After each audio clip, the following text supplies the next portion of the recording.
les Français qui ont un toit au sud faisaient ça, demain, on éviterait la construction de 2 centrales nucléaires de 50 MW chacune.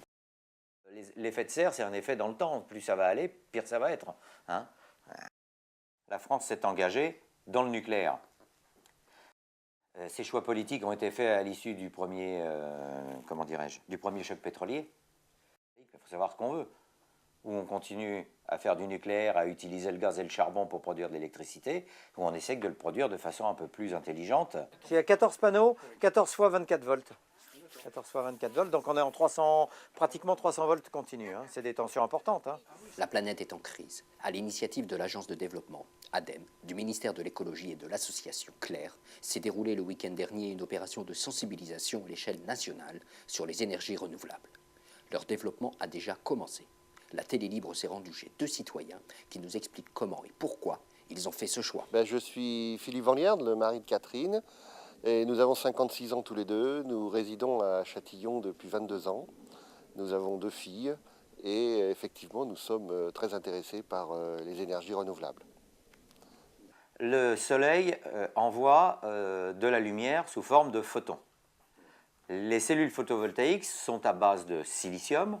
Et à chaque fois qu'un photon va atterrir va toucher une cellule, il va créer une énergie qui va arracher des électrons, qui va provoquer un courant électrique. C'est tout simple, ça a été inventé par Becquerel au siècle dernier, par hasard comme beaucoup d'inventions. La science au service de l'humanité, c'est le raccordement au réseau EDF comme producteur d'électricité.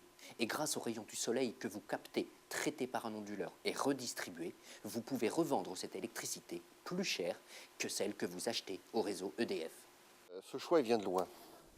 Il vient de loin. Quand j'étais étudiant, j'étais à l'IUT de Cachan. Et avec un ami, nous nous sommes passionnés pour les énergies parallèles, comme on disait à l'époque, les énergies douces. Et ça vient d'une certaine passion que j'ai eue pour un homme qui s'appelait Monsieur Dumont, qui était dans la campagne présidentielle contre le général de Gaulle à l'époque, vous voyez, c'est très loin. Et ce monsieur, eh bien, avec sa pomme et son verre d'eau, m'a fait réfléchir.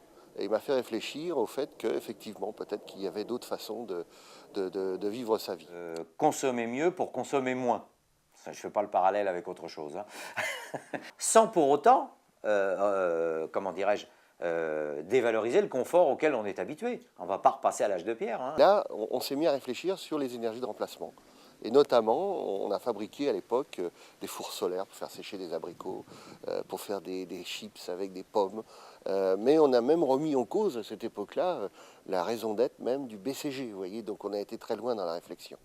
Et alors, si vous voulez, quand je me suis trouvé à avoir la chance de pouvoir être propriétaire d'un pavillon, et quand j'ai vu toutes les possibilités que nous offrait le gouvernement de la République aujourd'hui, je me suis dit que peut-être il y avait une réflexion stratégique qui était menée sur le fait que les énergies comme l'essence, comme le gaz, allaient devenir tellement chères qu'aujourd'hui même les États allaient être obligés de rectifier leur politique stratégique.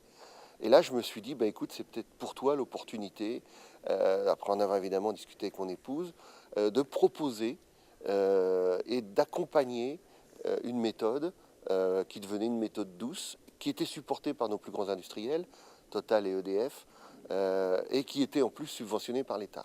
Donc on a mis une année à réfléchir, on a mis une année à construire le projet administratif, et puis voilà, depuis 2006, nous sommes producteurs d'électricité. Et aujourd'hui, c'est un grand résultat. C'est la raison pour laquelle, avec M. Percebois, tous les ans, nous faisons cette porte ouverte pour essayer de motiver, de promouvoir nos concitoyens. Alors, j'étais le 6e des Hauts-de-Seine avec cette installation, et Jean-Jacques Percebois m'a dit hier que depuis l'année dernière, il avait fait 10 installations. Alors, vous voyez, on progresse lentement, mais on progresse quand même. Voilà. Les énergies renouvelables, ma foi, le soleil, ils nous ont affirmé qu'il y en avait encore pour quelques milliards d'années. Donc on est tranquille pour un petit moment. Par contre, toutes les énergies fossiles qu'on utilise actuellement, que ce soit le pétrole, le charbon, le gaz, elles ont une durée limitée dans le temps. On sait qu'on n'ira certainement pas au bout du siècle. Donc il faut quand même prendre en compte le fait qu'il faut trouver et utiliser des énergies qui soient des énergies renouvelables. Être tous éco-responsables, c'est modifier nos comportements de simples consommateurs en acteurs du développement durable, protégeant son environnement, car il en va de la vie même de l'humanité tout entière. À bientôt sur les ondes de la télé libre.